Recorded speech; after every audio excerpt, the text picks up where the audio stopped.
그러면 다시 이거 예전으로 돌아가서. 네.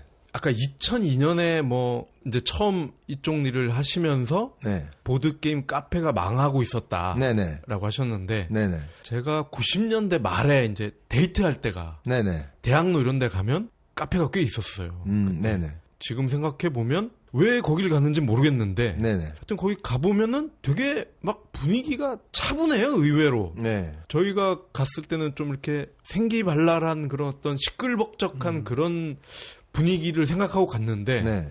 의외로 차분하고 조용하더라고요. 그래서 저는 적응이 잘 안 돼서 그 이후로 잘 안 갔던 걸로 기억이 나는데 네네. 요즘은 이런 카페들이 있나요? 요즘은 의외로 더 생겨나고 있는 그런 추세입니다. 보드게임 시장이 좀 이제 성장하면서 많이 예전처럼 기하급수적으로 생기는 속도는 아니지만 지역마다 막 생겨나고 있는데요. 보드게임 카페에 대해서 잠깐 설명을 드리면 뭐 저도 이제 많이 없어진 원인의 정확한 원인 분석을 제가 한 건 아니지만 그때 카페를 하셨던 분들의 이야기를 종합적으로 들어보면 이렇습니다. 보드게임이 한물간 아이템이어서가 아니라 프랜차이즈로서 수익성이 많이 떨어지는 그런 어떤 아이템이라는 것을 몇 년 뒤에 알게 된 거예요. 그러니까 무슨 얘기인가 하면 PC방이랑 한번 비교해 보십시오. 그때 당시에 이제 되게 일단 신선했지 않습니까? 보드게임 카페라는 것이. 해외에 아주 유명한 아주 고풍스럽고 이쁜 보드게임들을 쫙 진열해 놓고 커피라든지 여러 음료를 딱 이렇게 비치해 놓고 사람들을 이렇게 맞이한다는 것이 일단 되게 컨텐츠로서 신선했어요. 프랜차이즈 시장에서. 그래서 굉장히 많은 뭐 사람들이 뛰어들었죠. 보드게임이 뭔지도 잘 모르시고 뛰어드신 분들이 그때 많았다고 들었고요. PC방 같은 경우에는 제가 PC방 사장이면 아르바이트 한두 명만 있으면 PC 40대 50대가 관리가 되지 않습니까? 그리고 이제 PC방 들어가면서 저 스타크래프트를 어떻게 하는지 모르는데 좀 알려주세요 하는 사람이 없어요. 자기가 다 알고 들어가서 조용히 앉아서 게임하고 몇 시간 놀다 가죠. 근데 보드게임은 일단 혼자 갈 수 없죠. 네. 2명 이상이 가야 됩니다. 그것도 이제 소비자가 더 적을 수밖에 없는 요인이고 그다음에 2명 이상의 사람들이 갔을 때는 아무리 간단한 게임도 다 설명해달라고 합니다. 그만큼 사람이 많이 필요했어요. 그래서 같은 공간에 PC방과 보드게임 카페가 있으면 PC방은 2명이면 되는데 보드게임 카페는 8명, 9명이 필요한 거예요. 그러니까 타산이 안 나오죠. 이 인건비가 감당이 안 됩니다. 그러니까 PC방은 1,000원 받을 때 보드게임 카페는 2,500원, 3,000원 받을 수밖에 없었던 그런 상황이었고요. 그러다 보니까 이제 비싸고 네, 그러니까 상대적으로 많은 사람들이 가기는 좀 어려웠죠. 근데 선풍적으로 인기가 끌고 많아졌을 때는 가격도 좀 떨어지고 하면서 많은 사람들이 가기도 했습니다만 그런 점도 있었고 그리고 이제 그 보드게임 카페를 몇 번 친구들 4명이랑 가서 놀고 오면은 이거 몇 번 갈 돈이면 보드게임 사겠는데 그래서 보드게임을 구매를 해서 동호회가 형성되고 바깥에서 많이 모였어요. 그러니까 이제 단골들이 자꾸 빠져나가죠. 네, 그래서 단골을 유치하기가 쉽지 않았고 단골을 유치하려면 새로운 게임들이 계속 들어와야 되는데요. 가장 큰 문제가 뭔가 하면 새로운 게임들을 계속 드리기도 했고 드리고 싶었지만 아르바이트생을 구할 때 한번 생각해 보세요. 네. PC방은요. 그냥 카운터 잘 보고 PC만 좀 다룰 줄 알고 게임 좀 잘하는 애들이면 됩니다. 근데 보드게임 카페에서 아르바이트를 하려면 같은 시급인데 거기에서 일하는 순간부터 거기 카페에 있는 보드게임 200개를 다 외워야 돼요. 그거 어떻게 그 200개를 고시 공부를 하죠. 그렇죠. 룰이 다 다르니까. 그러니까요. 그러니까 이제 정말 보드게임을 좋아하는 사람들이 아니면 아르바이트생이 잘 안 구해지는 겁니다. 그러니까 이제 사람 구하기도 쉽지 않고 어려운 게임을 갖다 놓으면 아르바이트생이나 사장님이 공부하기도 쉽지 않고 그걸 또 가르쳐 주려고 하면은 그만큼 그 고난이도의 게임들을 요구하는 단골들이 많이 와야 되는데 서로 잘 안 맞은 거죠. 아무튼 그러한 여러 가지 이유들로 많이 없어졌어요. 그런데 요즘은요 생겨나는 이유가 이제는 보드게임을 제대로 아는 사람들이 많아졌어요. 그리고 사장부터가 보드게임을 아주 잘하는 사람이에요. 그래서 어떤 아르바이트생이 들어오던 간에 사장이 잘 교육을 시킬 수 있습니다. 혹은 평일에는 사람들이 많지 않으면 사장이 혼자 모든 게임을 다 알려줄 수 있어요. 그만큼 그 사장님들의 전문성이 급격히 상승이 됐기 때문에 그런 분들의 보드게임 카페를 지금 열어서 실패하지 않고 있습니다. 젠블로는 직영 카페 없나요? 직영 카페는 아직 없고요. 네, 보드게임 카페랑 서로 연계해서 뭔가 이제 행사들을 예전에 했었고요. 요즘도 이제 계획하고 있습니다. 제가 찾아보니까 이 보드게임을 전문으로 가이드를 한다고 해야 되나? 이런 또 네. 전문가 코스가 또 있더라고요. 그렇습니다. 예, 보드게임 지도사라는 코스가 지도사. 있는데 예. 저희 협회, 그러니까 한국 보드게임 산업협회에서 보드게임 지도사를 그동안 배출한 사람이 정확치는 않은데 한 1,500명 정도 되고요. 자격증을 이제 이건 민간 자격증이고 한국 직업능력개발원이라는 그 정부 산하단체에서 인가한 그런 민간 자격증인데요. 그 보드게임 지도사 그동안 이제 배출되셨던 분들은 제가 거의 한 명도 빼놓지 않고 다 강의를 했어요. 근데 이분들이 나가서 어떤 활동을 하느냐? 예를 들면 어린이집, 그 다음에 유치원, 그리고 초등학교, 그리고 이제 사설 학원, 뭐 영재반 같은 거를 하는 사설 학원 등등에서 보드게임을 가르칩니다. 초등학교 같은 경우에는 방과후 수업, 방과후 수업에 보드게임 교실이 지금 많이 생겨나고 있어요. 그리고 이제 이걸 배워가지고 따로 학원을 차리지 않으시고 그냥 아파트 자기 집에서 그 주변에 아이들한테 홍보를 해서 학부모님들한테 홍보를 해서 자기 집으로 아이들을 불러 모아서 보드게임을 가르치는 일종의 홈스쿨도 많아졌고요. 그다음에 공부방, 아이들 하는 공부방에서도 보드게임을 가지고 아이들과 즐거운 시간도 보내면서 아까 말씀드렸던 그런 여러 가지 교육적인 효과들을 아이들에게 전달하고 가르치고 훈련하는 그런 기관들이 많이 생겨나면서 그런 선생님들에 대한 수요가 지금 높아지고 있습니다. 지금 이백 오늘 방송분의 하이라이트인 것 같은데 월 수익이 어떻게? 네. 일단은 뭐 정확하지는 않지만요. 예. 뭐 적게는 뭐 월 한 100만 원에서 많게는 월 한 300까지 벌으시는 분들도 적은 게 100이라고요? 네, 봤어요. 와. 네. 갑자기 또 그 보드게임 눈에 갑자기 반짝반짝거리고 있어요. 일단 다음 주부터 이 방송 접고 우리 보드게임 지도사 하자. 일단 보드게임 지도사는 그 여성분들이 많이 들었어요, 그동안. 그리고 이제 자녀를 둔 어머님들이 와서 많이 들으셨는데 저희도 너무 좋은 것은 뭔가 하면 그 여성분들 특히 이제 자녀를 두고 계시는 분들은 능력이 굉장히 좋음에도 불구하고 경력이 단절되신 분들이 많아요. 굉장히 안타깝지 않습니까? 근데 그런 분들이 보드게임 지도사를 따서 그래서 아이들에게 이건 놀이야. 아이들을 막 놀게 해주는 거예요. 그러니까 아이들 입장에서는 얼마나 막 신납니까? 자기를 놀게 해주는 정식으로 놀게 해주는 사람 아닙니까?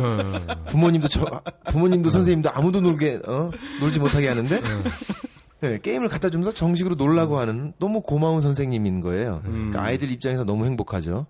그리고 이제 학부모 입장에서는 아이들을 좀 돌봐주기도 하면서 아이들 돌봄 교실 같은 것도 있지 않습니까? 네. 아이들을 돌봐주기도 하면서 아이들끼리 서로 대화도 많이 시키고 아이들끼리 뭔가 전략적인 사고도 많이 하게 되고 뭐 여러 가지 능력을 키우면서 대화도 많이 하고 그러한 환경을 만들어주는 선생님이기 때문에 또 아주 좋은 학부모 입장에서 좋은 거고요.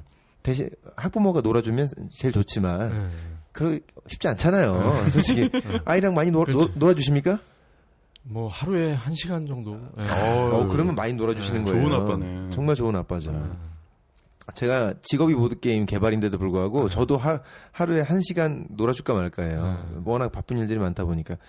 그래서 이제 그런 학부모님들이 이제 이런 선생님한테 아이를 맡기면 또 좋죠. 아이들끼리 놀면서도 뭔가 우리 아이가 되게 발전되고 있다는 걸 느끼니까요. 실제로도 이제 많이 의젓해지기도 하고 그리고 집중력이 없던 아이가 막 생기기도 하고 예, 여러 가지 이제 장점들이 생기죠. 그리고 그 경력 단절되신 분들은 또 나름대로 또 어떤 좋은 일을 하면서 돈도 버시니까 또 좋은 거죠. 그렇게 다채롭게 활동하시는 분들이 지금 많아지고 있습니다. 그 윤 선생 영어 교실에서 왜 네네. 그 이제 주로 아주머니 분들 선생님들이 네네. 뭐 자기 그 아파트 동이면 네네. 곧 자기네 집에다가 뭐 네. 영어 방인가? 네네네. 뭐 그렇게들 그렇죠. 하시거든요. 네네네. 그런 식으로도 가능하겠네요. 그런 형태로 하시는 분들도 계시고요. 네. 아유, 괜찮아. 아파트를 1층으로 옮겨야겠어요. 아니 그럼 그거 지도사가 되려면은 어떻게 하면 되죠? 일단은 저한테 연락하시면 됩니다. 아니, 핸드폰 번호 공개해도 되나요? 아, 예. 네. 이메일을. 이메일 주소를. 그 컨텐츠 진흥원 뭐 보드 협회 이런 쪽으로 연락을 하면 되는 거죠. 올해 중반까지는 한국 보드게임 산업협회에서 이 보드게임 지도사 과정을 직접 운영을 했는데요. 예. 올해 한 8월? 정확하진 않은데, 올해 한 8, 9월부터는, 이제, 직접, 저희 같은 이제 협회에 소속되어 있는 회사들이, 보드게임 지도사 과정을 직접 할 수 있게 됐어요. 그래서 협회를 꼭 통하지 않으시더라도 저한테 연락 주시면 됩니다. 그럼 이거는 흡사 그 운전면허 시험 학원에서 면허 시험 보고 면허증 주는 거와 같네요. 그렇죠. 네네, 그렇습니다. 그러면은 뭐 하남까지 가야 되나요? 아니, 그렇지 않습니다. 서울에서도 하고요. 네. 지방에서도 하고요. 비용은 어떻게 되나요? 비용은 굉장히 구체적으로 적으시는데요. 지금 자격증 과정은 22만 원에 진행하고 있습니다. 기간은요? 기간은 짧아요. 이틀 들으시면 돼요. 에? 이틀. 이틀이요? 네네. 시험도 시험 볼 거 있습니다. 아니에요? 8시간씩 16시간 수업 들으시고 이제 시험 보시면 돼요. 그러면 2급 자격증을 딸 수 있어요. 이틀인데 8시간씩 8시간씩이네요. 네네. 짧은 건 아니네요. 네네. 하여튼 뭐 부업으로 꽤 네네. 괜찮을 것 같아요. 부업으로도 좋고요. 예. 그리고 실제 지금 가정에 계시는 뭔가 일을 하고 싶어서 막 근질근질한데 뭘 해야 될지 모르겠다 하는 어머님들은 관심을 가지실 필요가 있지 않을까 생각합니다. 그러면 저희 그 이백 청취자들에 한해서 대표님께 직접 전화를 드려도 될까요? 네. 그러시죠. 갑자기 말씀을 이렇게 더듬. 이렇게 얘기했는데 세 통 가면 어떡하냐. 아니, 한 통도 안 와도 상관없습니다. 자, 그러면요. 이제 조금 전환을 해서요. 네. 모두의 마블을 네. 또 얘기를 안 할 수가 없는데요. 안 하면 안 될까요? 이게 제가 볼 땐 가장 좀 재밌어요, 이게 사례가. 왜냐면 네. 모두의 마블이 모바일 게임이었죠. 네네. 근데 워낙 인기가 많아서 네. 오프라인 보드 게임으로 버전이 새로 나왔어요. 네. 그렇죠. 근데 이게 우리 동네 이마트 가면 이게 가장 많아요. 모두의 마블이. 네. 부루마블은 안 보이고요. 오히려. 그거는 부루마블이 많이 팔려서 그런 거 아닐까요? 뭐 그럴 수도 있는데 저 깜짝 놀랐어요. 그래서 네네. 실제로 저희 몇 달 전에 CJ 넷마블에서 출연을 하셨는데 그분들도 저희 선물 준답시고 들고 온 게 모두의 마블 보드 게임이었어요. 그러셨구나. 그런데 이게 이름도 일단 좀 뭐라고 해야 되나? 베꼈다고 해야 되나? 회사 이름이 넷마블이니까 뭐 우리 회사인데 그러면 할 말이 없긴 한데 네네네. 일단 부루마블이랑 이름도 비슷하고 네. 게임 방식도 거의 비슷하더라고요. 네. 이거에 대한 다양한 얘기가 있을 것 같은데 얘기 안 하면 안 될까요? 이거 저 CJ 넷마블이랑도 잘 지내고 싶습니다. 아직 뭐 저한테 저희 게임을 온라인 게임화 하자 연락이 온 건 없지만 저 두루두루 잘 지내야 돼요. 좋게 말씀해 주시면 되죠. 그런 거죠. 네. 그러니까 일단은 그런 것 같아요. 부루마블 저는 이제 보드게임 개발자의 입장에서는 저는 부루마블을 하나의 어떤 독창적인 건 아니더라도 왜냐면 이제 원조 모노폴리를 좀 한국화시켜서 커스터마이징 했기 때문에 좀 독창성은 상당히 떨어지더라도 한국에서 오랜 기간 선보이면서 사람들의 어떤 사랑을 받았던 그 점은 높이 평가를 하고 싶어요.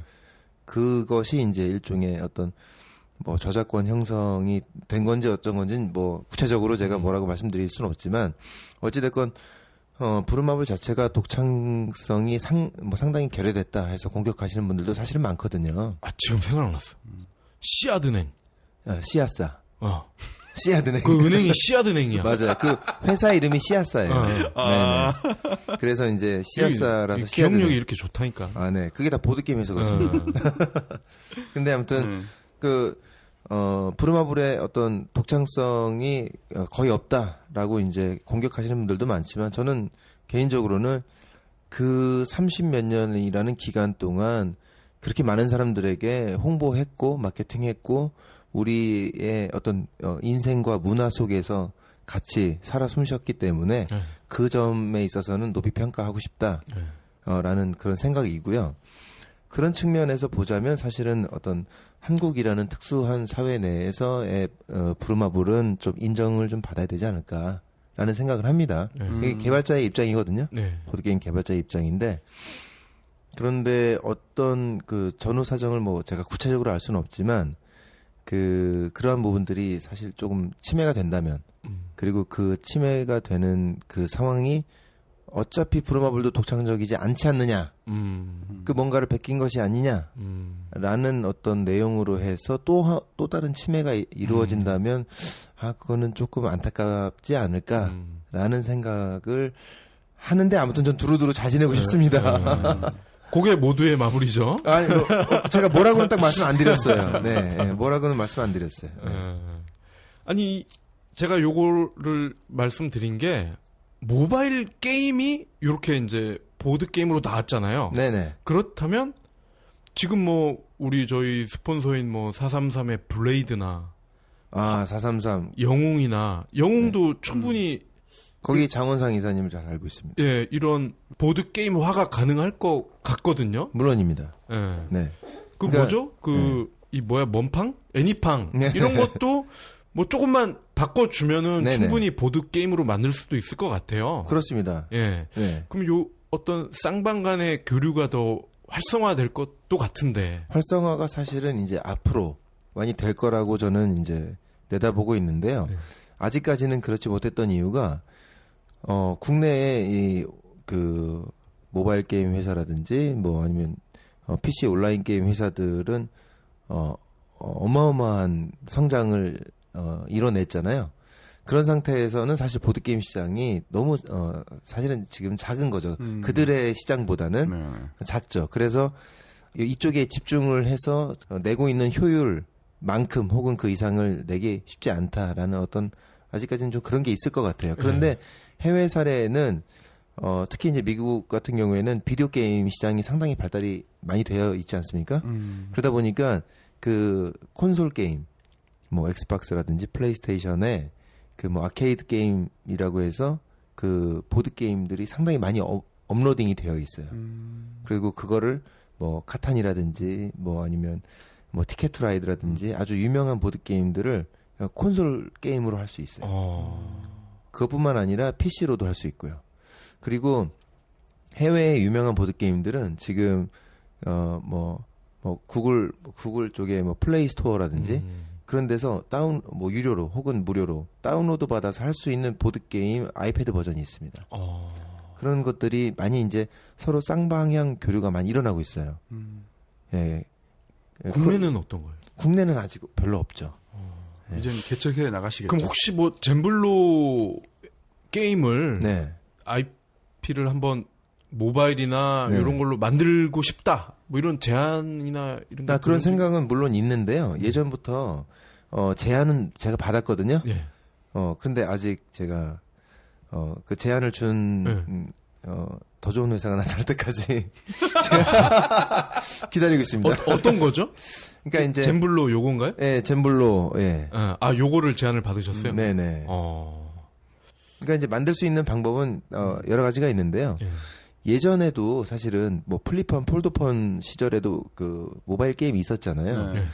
그때 당시에 좀 너무 일찍 보드 게임을 모바일 게임화 하려는 시도들이 막 있었어요. 그때 제 생각에는 대부분 실패를 봤거든요. 그 이유는 이제 여러 가지가 있겠지만 보드 게임을 그대로 이 재미와 이 이 게임 방식을 그대로 옮기려고 하면 안 되거든요. 그렇죠. 예. 예, 이걸 그대로 살리려고 하면 안 돼요. 왜냐하면 이 모바일 게임에서 사람들의 조작하는 방식이나 생각하는 어떤 방식 그리고 인내심이 달라요. 모바일 게임에서는 사람들이 굉장히 인내심이 없지 않습니까? 실제 보드 게임 할 때는 사람들이 옆 사람이 한참 생각을 해요. 야, 빨리 좀 해라, 임마. 막 이렇게 화는 내지만 신경질 내고 게임을 꺼버리진 않잖아요. 네, 그러니까 이제 이게 좀 다르단 말입니다. 근데 그때 당시에는 그걸 그대로 살리려고 하다 보니까 좀 실패를 좀 많이 봤던 것 같아요. 그래서 이제 그런 시도들이 앞으로 좀 더 많아지지 않을까 하는 생각을 하고 있습니다. 그러면 대표님 말씀은 이제 넷마블에서 제안이 오면 수락하겠다. 아, 네.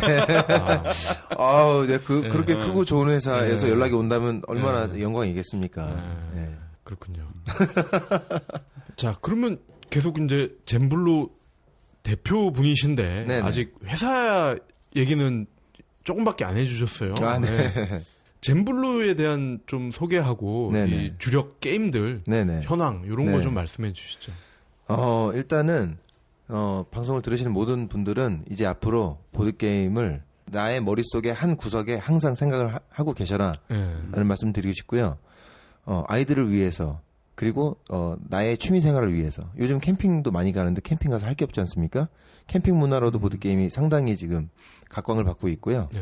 그래서 내가 놀기 위해 그리고 우리 아이를 위해 그리고 내가 할 수 있는 경제적인 활동을 위해 보드게임이라는 아이템은 항상 생각을 하고 계시면 언젠간 도움이 되시고 좋을 것이다 라는 생각을 하고 있고요.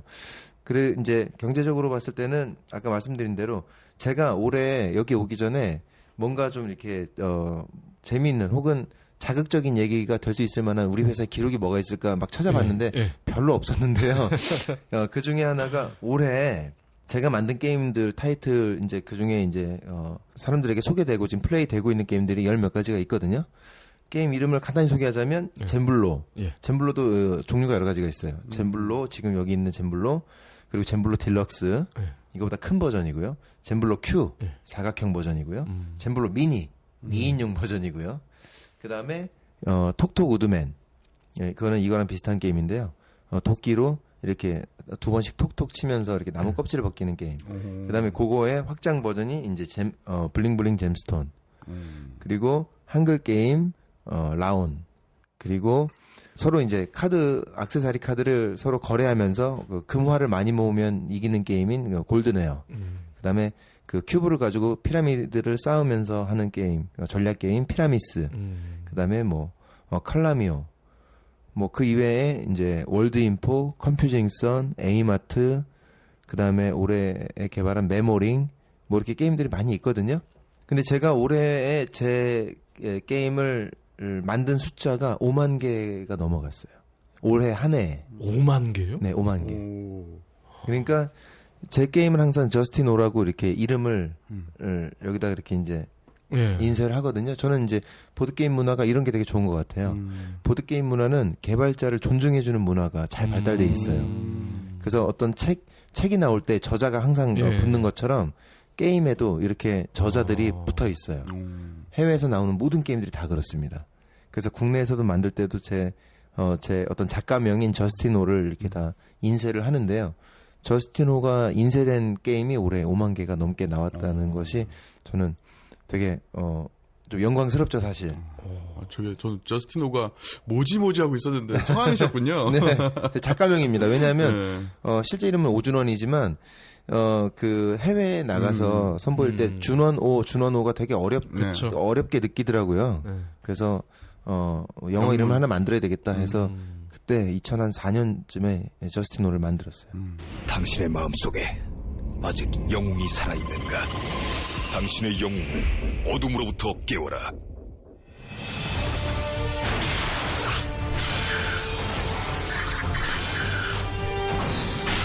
영웅이 필요한 시대, 당신의 영웅을 만날 준비 되었는가? 어지러운 세상, 화끈하게 뒤집을 그들이 부활한다.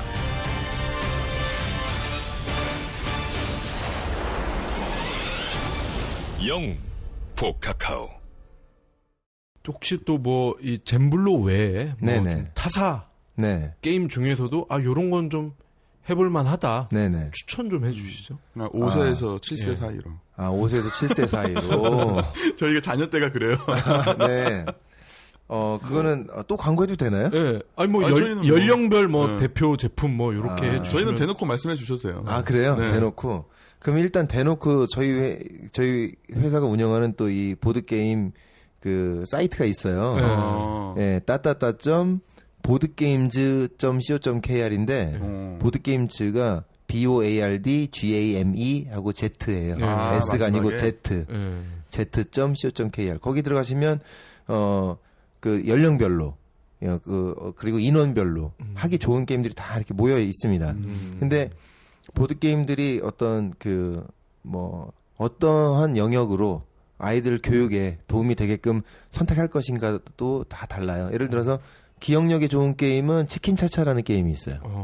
치킨 차차라는 게임이 상당히 좋은 게임이고요. 그리고 아까 말씀하셨듯이 이제 스머프 사다리 게임 그런 것도 이제 가볍게 하기에 아주 좋은 게임이고요.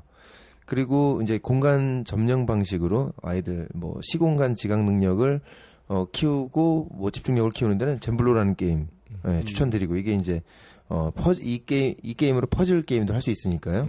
이런 것도 추천을 드리고 좀 나이대가 있는 친구들은 아까 말씀드렸던 카르카손이라든지 그다음에 카탄이라는 게임. 카탄이라는 게임은 이건 꼭 말씀드려야 될 것 같은데 독일의 그 클라우스 토이버라는 아주 유명한 작가가 만들었어요. 그런데 스타크래프트가 스타크래프트 1이 지금까지 한 1000만 카피인가 1100만 카피 정도 팔렸다고 하지 않습니까? 예. 그거보다 더 나갔어요? 그거보다 더 많이 팔렸어요. 1300만 카피가 팔렸어요. 근데 그거를 한 명이 만든 겁니다. 그 토이버라는 그 개발자 한 명이 만든 거예요. 한 명이 만들었고 지금 뭐 이미 3대가 부자가 됐죠. 네, 어마어마한 부자가 됐고 연금보다 낫네요. 연금보다 사실 훨씬 낫죠. 왜냐하면 지금 스타크래프트 1은 얼마나 팔리겠습니까? 이제 생명이 끝났죠. 그죠? 지금 카타는 예전보다 명성이 더해졌어요. 3대가 벌어먹고도 남네요. 지금 국내에서 그 유명했던 게임들이 더 유명해지는 거와 마찬가지로 예, 이 긴 생명력도 있고 그리고 구전을 통해서 더 많은 사람들이 하고 그래서 이 게임은 뭐 정말 오래 가지 않을까. 실제로 몇백 년 된 게임들도 있고요. 지금도 사랑받는 게임들이 많고요. 그런 것이 어떤 보드게임의 장점이지 않을까. 그래서 아무튼 그런 의미에서 국내에서 좀 보드게임 좀 이제 좀 입문해볼까 하는 사람들은 카탄을 꼭 해보시는 것이 좋겠다라는 생각을 합니다. 그리고 그 이외에 그 파티 게임들이 재밌는 것들이 많아요 또. 뭐 예를 들면 이 톡톡 우드맨이나 블링블링 잼스톤 같은 경우도 아주 간단하게 룰 설명이 30초면 끝나요. 그리고 어떤 미국인은 와가지고 뭐 this is very good 뭐 드링킹 게임 막 이러더라고요. 술자리에서 술자리에서 이렇게 톡톡 두들기다가 뭔가 실수를 하고 기둥이 떨어지면 원샷. 뭐 그런 술자리 게임으로든지 이용할 수 있고요. 파티 게임이. 그리고 코코너츠라는 게임도 되게 좋아요. 코코너츠라는 게임도 원숭이 지렛대를 이용해서 그 코코너츠 볼을 이제 컵에다가 넣어서 넣으면은 그 컵을 이제 내 앞으로 가져와서 6개를 먼저 모으는 사람이 이기는 간단한 파티 게임인데 아주 재밌죠. 사실은 너무 많습니다. 그래 너무 많기 때문에 보드게임즈에 들어오셔서 보시면은 알찬 정보가 많이 들어 있습니다. 그럼 혹시 19금 게임도 있나요? 19금 게임이 국내에는 거의 없고요. 네, 해외는 있죠. 아, 그래요? 네. 어떤 내용이죠? 사실은 제가 예전에 최근은 아니고요. 네, 예전에 제가 매년 독일을 가거든요. 매년 독일을 가는데 독일은 보드게임 종주국이라고 할 수 있을 정도로 보드게임이 엄청나게 발전이 많이 됐고 그리고 시장이 뭐 정확하게는 모르겠는데 아무튼 유럽 전체가 3조인가 4조 원 정도 된다고 하는데 독일이 상당 부분의 매출을 차지하고 있어요. 연간 매출이요. 그래서 독일 같은 경우에는 뭐 마트를 가든 백화점을 가든 서점을 가든 보드게임 코너가 거의 그 한 층의 절반 가까이를 차지할 정도로 굉장히 많습니다. 그런데 공항에 이제 성인용품점이 이렇게 쓱 있더라고요. 공항에요? 네, 공항에. 성인용품점이 이렇게 있는데, 앞에 보드게임 비슷한 게 있는 거예요. 그래서 그것 때문에 제가 들어가 본 거지 네. 성인용품점에 다른 콘텐츠가 눈에 띄어서 들어간 건 아니거든요. 네, 믿겠습니다. 알겠습니다. 아무튼 네, 믿어주시고 네. 거기 들어가 봤더니 성인용 보드 게임들이 있는 겁니다. 어. 그러니까 주사위를 굴려서 여러 가지 스킨십을 유도하는. 그 이해가 잘 안 되는데 구체적으로 구체적으로 설명 못 하겠어요. 못 하겠습니다. 아이 왜요? 해주세요. 그러니까 아무튼 주사위를 굴려서 나오는 어떤 결과값에 따라서 네. 뭐 키스를 할 수도 있고, 네, 그 다음에 뭐 그 이외에 여러 가지를 할 수 있는, 네, 그 상상에 맡기겠습니다. 아무튼 그런 어떤 성인용 보드 게임들도 있어요. 네, 있고 아니면 되게 내용이 잔인한 어떤 살인이라든지 아니면 특히 이제 좀비. 좀비. 좀비와 관련돼서 아주 일러스트부터 해서 굉장히 잔인한 내용들의 선정적이거나 잔인한 그런 게임들이 있어요. 그리고 보드 게임 이름 중에는 뭐 포른스타라는 어떤 보드 게임도 있고요. 그러니까 그런 성인용 보드 게임들도 물론 있습니다만 시장이 굉장히 크고 성숙하니까 이제 그런 것도 나오는 것 같아요. 근데 우리나라는 이제 성장 단계이기 때문에 그런 게임들은 거의 없다고 보시면 될 것 같아요. 젠블로에서 하나 하시죠. 왜 그러세요? 19금으로. 왜 그러세요, 지금? 네, 얼마나 이 건전하고 가정적이고, 이 좋은 컨텐츠들을 만드는 이런 젠블로를. 아니, 출판사도 보면은. 네네. 임프린트가 있잖아요. 네. 그래서 하나 따로 이제 간판을 해가지고 네. 하시는 거죠. 뭐. 네. 따로 나중에 자회사를 내서. 뭐 브랜드만 서로 다르게. 저스틴 뭐 이렇게 해가지고. 네. 알겠습니다. 네, 성인 유저 확보도 필요하니까요. 알겠습니다. 그리고 제가 또 대표님 관련해서 이렇게 쭉 좀 찾아보니까 네. 한국 임상 게임 놀이학회. 네네. 여기에서 어떤 강연을 또 주최를 네. 하신 게 있어요? 강의는 뭐 사실 강의를 하고 있는 곳은 많고요. 네. 네, 초등학교가 됐건 아니면 뭐 어디가 됐건 이제 다 저를 불러주시는 곳에 가서 이제 강의를 하는데요. 주로 이제 강의에서 하는 내용은 보드게임 지도사 같은 경우에는 보드게임의 교육적인 효과라든지 뭐 여러 가지 이제 전문적인 내용들을 가지고 진행을 하고요. 그 다음에 이제 뭐 예를 들어서 경기도 교육청이라든지 어떤 교육청에서 진행하는 어떤 사업의 일환으로 학부모들을 이제 가르치는 뭔가 이제 좋은 내용들을 이제 강의하는 그런 자리에서는 보드 게임의 어떤 창의적인 효과, 창의성과 보드 게임, 우리 아이들이 창의적인 활동과 생각을 하는데 보드 게임이 어떤 도움을 주는지, 그리고 학부모로서 보드 게임을 왜 알아야 하는지. 뭐 그런 내용으로도 강의를 하고요. 여기에 한국 임상학회, 놀이학회가 놀이 임상학회 같은 경우에는 예전에 한국 보드게임 산업협회가 나오고 나서 그 뒤에 이제 생겼는데요. 여기는 제가 잘 알고 있는 교수님이 현재 학회장님으로 계시고요. 그리고 거기에서는 보드게임을 활용해서 임상 심리치료, 그러니까 심리치료 쪽으로 포커스를 맞췄어요. 근데 이게 재밌는 건데요. 보드게임이 심리학 쪽으로도 상당히 좋은 도구입니다. 왜냐하면 제가 이제 심리학 쪽 전문가는 아니지만 이 라포 형성이 잘 된다 그래요. 라포라는 게 이제 뭐 전문 용어이긴 한데 어떤 그 심리 치료를 해야 될 어떤 대상과 대화를 할 때 마음의 문이 좀 활짝 열려야 서로 이제 많은 대화를 나누지 않습니까? 그게 이제 라포 형성이 됐다라는 표현인데요. 그렇게 이제 마음의 문을 좀 활짝 열어주는데 보드게임이 상당히 좋은 도구로 쓰이고요. 아주 쉬운 예로는 게임하면 그 사람 성격이 확 나오지 않습니까? 그렇죠. 100% 나오죠. 100% 나오지 않습니까?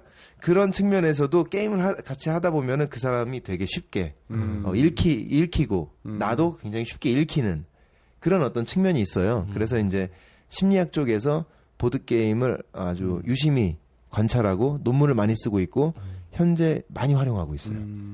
아동 심리 상담이라든지 여러 분야에서 보드 게임을 많이 활용하고 있고요.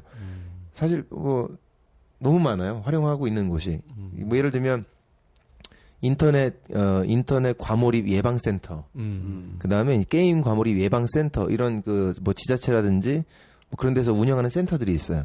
그런 데서도 보드게임을 대체놀이로, 그 상담 대상자들과 함께 보드게임을 같이 해요.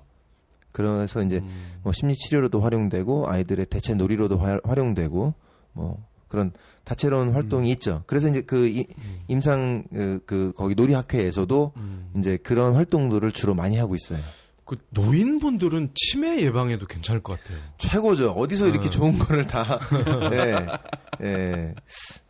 굉장히 그 조목조목 중요 포인트를 잘 짚어주셨는데요. 뭔가 짠 듯이. 되게 짠 듯이.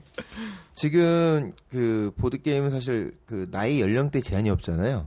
그래서, 정말 내가 죽기 직전까지 할 수 있는 게임이 보드게임이에요. 그래서, 3대가 같이 할 수 있는 게임이에요. 네. 우리 가정에서 한번 살펴보면, 뭐 3대가 같이 할 수 있는 콘텐츠가 뭐가 있습니까? 별로 없잖아요. 뭐 생각해보면. 뭐 고수돈 말고는 없죠. 고수도 5세 아이랑 같이 칠 수는 없지 않습니까? 그렇네요. 그리고 영화를 보더라도, 엄마 아빠가 포기하고 아이에게 맞추든지, 네. 아이가, 그렇다고 자기 나이에 맞지 않는 걸 포기하고 엄마 아빠랑 성인 영화를 같이 볼 수는 없으니까, 뭔가 이게 콘텐츠를 맞추기가 쉽지 않은데, 그런 측면에서 봤을 때도, 굉장히 연령대의 폭이 넓은 콘텐츠이기 때문에 실버 문화로도 앞으로 굉장히 각광을 받을 겁니다. 제가 그 노인복지센터 아니면 뭐 복지관 그리고 뭐 양로원이든 아니면 노인대학이든 이런 데서 제가 강연회를 실제로도 많이 했는데 가서 깜짝 놀란 것은 우리의 어머니 아버지 세대, 그러니까 70대, 80대, 그분들이 정말 고생 많이 하지 않으셨습니까? 그 자녀들 키워내고, 그리고 이제, 국가의 나의 경제를 위해, 또 국가의 경제를 위해, 정말 희생을 많이 했음에도 불구하고, 지금은 굉장히 외롭지 않습니까? 그래서 그런 분들이 이제 그런 복지관이라든지, 이런 데 장소에 모여 계신단 말이에요. 그러면 이제 어떤 뭐 지자체 예산으로 저 같은 강사를 초빙해서 제가 가서 이제 보드게임을 같이 하고 놉니다. 그래서 제가 되게 눈물이 나고 가슴 아팠던 거는, 어떤 한 분이, 한 3시간 그 보드게임을 제가 아주 신나게 했어요. 그 분들과. 처음엔 제가 걱정을 했죠. 잘 이해를 못 하시면 어떡하지? 근데 웬걸요. 굉장히 잘하십니다. 게임도 아주 잘하시고, 너무 재밌어 하고. 아주 소녀처럼 깔깔거리고 웃으시면서 정말 재밌어 하는데 마지막에 딱 3시간 강의 딱 끝나고 나가려고 하는데 제 손을 딱 잡으면서 총각 선생님 덕분에 시간이 너무 잘 갔다고. 어떻게 보면은 사셨던 날보다 앞으로 사실 날이 더 적으심에도 불구하고 시간이 안 가서 죽겠답니다. 그러신 분들에게도 정말 너무너무 재미있고 좋은 콘텐츠예요. 어떻게 시간을 보내고 어떻게 놀지를 모르시는 분들이거든요. 왜냐하면 너무 그 경제를 위해서, 가정을 위해서 헌신만 하셨기 때문에 뭘 아무것도 모르세요. 그런 분들에게도 보드게임이 많이 보급돼야 됩니다. 제가 예전에, 재밌는 얘기를 들었는데, 어떤, 지자체인지 어딘지 모르겠는데, 그 노인들을 위해서 PC를 깔아준답니다. 예산으로. 근데 70대, 80대, 90대 할아버지 할머니들을 위해서 PC를 깔아주는 것보다는 저는 보드게임을 한 50여 가지, 한 100여 가지를 뭐 양로원이 됐건 복지관이 됐건 쫙 깔아주고 지금 보드게임 지도사 선생님들 많이 양성이 됐거든요. 그 선생님들이 가서 노인분들에게 즐거운 시간을 선사하는 거예요. 어떻게 놀지만 알려드리면 거기에 비치되어 있는 게임을 가지고 재밌는 시간들을 본인들이 알아서 즐길 거란 말입니다. 그런 프로그램들이 앞으로 굉장히 많이 발달할 거예요. 네. 지금 점점 노인 인구가 많아지고 있지 않습니까? 실버 문화의 어떤, 요즘 심각하다. 실버 세대가 점점 많아지고 있다. 그런 측면에서도 그리고 보드게임에 종사하는 사람들이 할 일이 굉장히 많다라는 생각을 하고 있습니다. 제 예상이 빗나가가지고 좀 재밌었어요. 예. 할머니가 손 잡았을 때 네네. 한마디 하셨다고 했을 네네. 때 저는 한 판 더 이럴 줄 뜻밖의 말씀을 하시네요. 네. 회당 강연료는 어떻게? 강연료요? 천차만별입니다. 예, 연락만 주시면 잘 맞춰보겠습니다. 아까 요 학회 교수님 이제 잘 아시는 분이시라고. 네네. 그게 재밌는 걸 연구하시는 분 같은데 네네. 성함이 어떻게? 박성욱 교수님이세요. 뭐 학교는 네, 대전대학교. 대진대? 대전대학교. 아, 대전대학교. 네네네. 우리 동네네. 알겠습니다. 저희가 이제 준비한 질문은 여기까지고요. 혹시 네. 뭐 저 입백 청취자분들이나 네네. 아니면 뭐 저희 두 사람에게나 네네. 뭐 하고 싶은 말씀 계시면은 네네. 예. 빨리 보드게임을 개발하세요. 네, 빨리 만드십시오. 네, 연금보다 낫네요. 네, 누구나 도전할 수 있습니다. 네, 누구나 도전할 수 있다는 게 되게 좋은 장점인 것 같고요. 진입장벽이 되게 약하죠. 그러니까 성공하기는 쉽지 않지만 뭐든지 마찬가지잖아요. 성공하기는 쉽지 않지만 누구든지 도전할 수 있다. 뭐 글을 쓰려면 글재주가 있어야 되고 그림을 그리려면 그림 그리는 재주가 있어야 되고 뭔가 다른 거 어떤 문학 작품 같은 경우에는 좀 어떤 그 재주에 아주 많이 의지를 해야 되는 그런 어떤 진입장벽이 있다면 이 보드 게임은 아이디어가 아주 훌륭한 아이디어가 나오면 네 그럼 그걸 잘 갈고 닦아서 그래서 한번 도전해 볼 수 있는 네 그런 어떤 좋은 하나의 컨텐츠지 않을까라고 생각합니다. 그리고 실제로도 보드 게임 개발자들은 처음부터 전업하는 사람이 없어요. 왜냐하면 전업해서 돈이 안 돼요. 처음부터 전업을 해서 뭔가 만들었을 때 내 게임을 뭐 1년에 갑자기 이름도 없는 개발자인데 수천 개를 팔 수는 없는 일이기 때문에 그래서 처음에는 대부분이 다 해외의 유명한 작가들은 초반에 다 다른 직업을 가지고 있습니다. 뭐 선생님이든 변호사든 뭐 치기공사든 뭐 목수든 여러 다른 직업들을 하고 있다가 보드게임을 한번 취미 삼아 재밌게 막 하게 됐고 그러다가 취미가 이제 좀 심해지면 이제 나도 만들어 보고 싶다라는 생각이 들지 않습니까? 그래서 만들어 보다가 몇 개를 만들었는데 그 중에 하나가 어이구 사람들이 좋아하네. 성공했네. 그래서 내가 만든 게임이 몇천 개씩 팔리다가 그렇게 이제 전업하는 사람들이 많아요. 그래서 우리나라의 5천만 국민 모두가 사실은 다른 일을 하면서 재미있는 상상을 할 수 있는 거거든요. 그래서 그 재미있는 상상을 놓치지 않고 메모를 해서 그래서 그 메모를 많이 이제 쌓아두고 있다가 그러다가 언젠가 그게 나에게 엄청난 연금이 될 수도 있는 거니까요. 어떤 그런 재미있는 시도들이 많았으면 좋겠습니다. 그리고 게임 방식이나 이런 것도 뭐 특허처럼 등록이 되는 거죠? 사실 잘 안 돼요. 안 돼요? 그러니까 그게 예전에는 쉽지 않았고요. 그래서 상표 등록, 의장 등록 이런 정도로만 했었어요. 그런데 문제는 사실 우리나라도 사실 너무 좀 베끼는 것이 좀 심한 편인데 중국은 더 하잖아요. 그래서 저희가 이제 중국 박람회는 나가지를 않는데요. 나갈 수가 없어요. 무서워서. 네.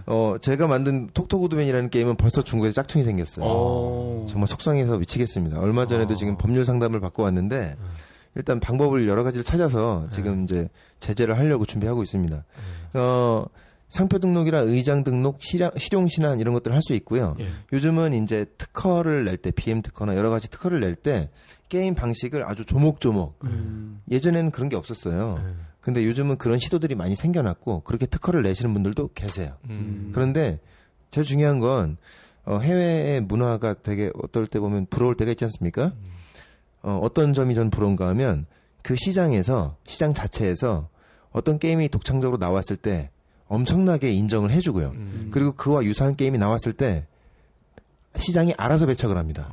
소비자들이 이거 짝퉁이네요 이러면서 관심을 전 모두 다 갖지 않고 비난을 하고요. 그리고 도매, 소매 혹은 도매상, 소매상 혹은 퍼블리셔들도 그 게임에 관심을 갖지 않습니다. 왜냐하면 내가 저 게임 건드리면 질 떨어진다고 생각을 하기 때문에 어떤 그런 문화들이 자체적으로 잘 조성이 되어 있어서 그런 문화 속에서는 사실은 뭘 등록할 필요가 없어요. 먼저 시장에 내는 사람이 임자인 거죠. 네, 근데 이제 우리나라는 이제 좀 성장 단계이기 때문에 아직은 좀 그런 게 좀 있어요. 예를 들면 그 혹시 종치는 게임 아세요? 할리갈리라고.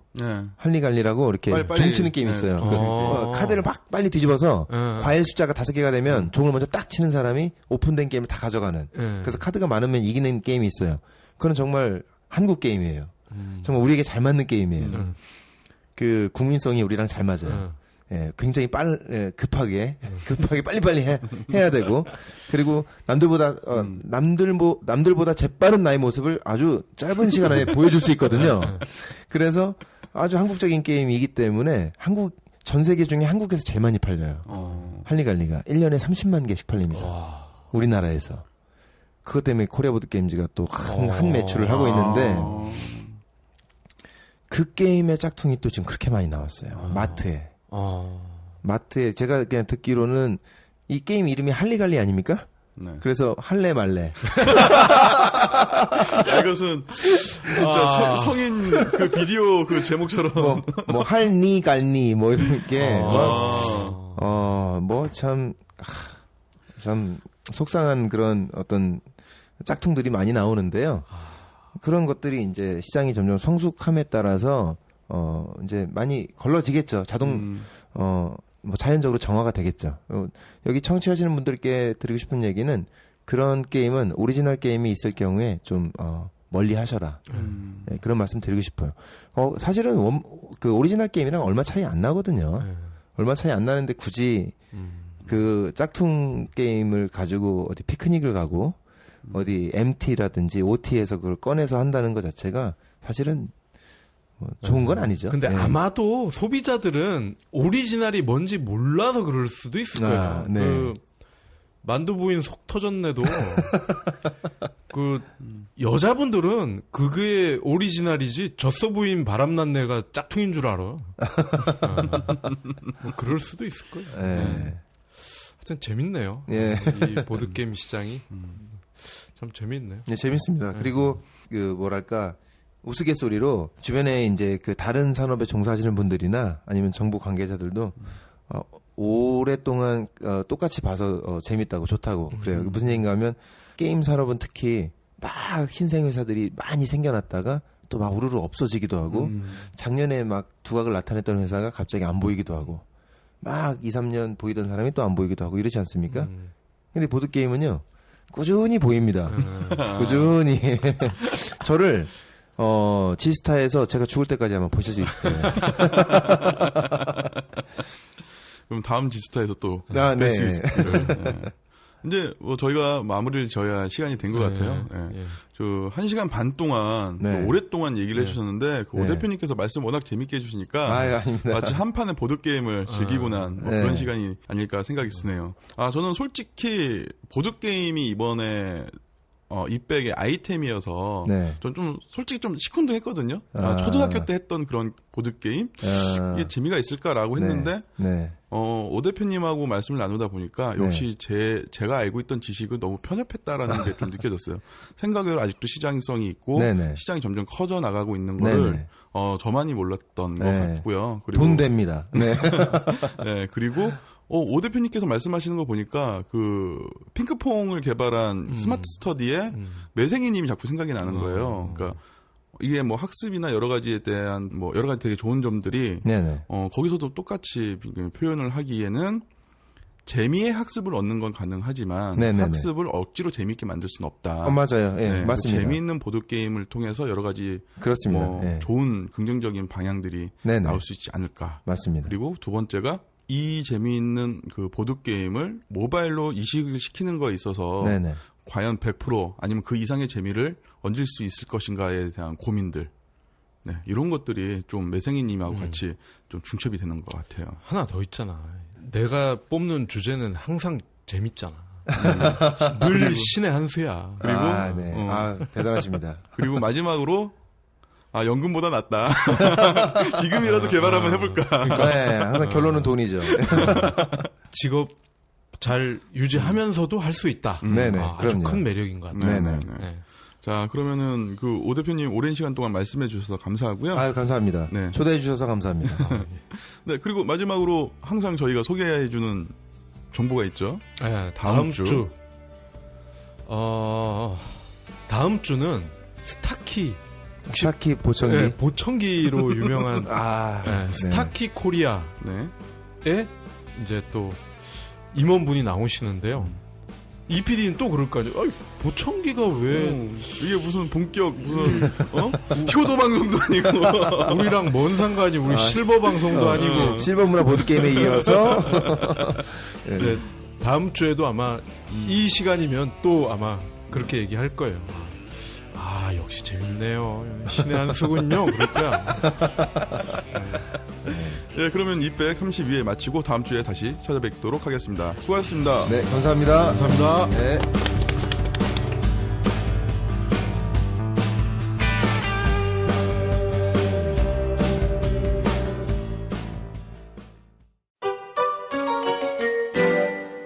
콘텐츠 발전소 IMC 플러스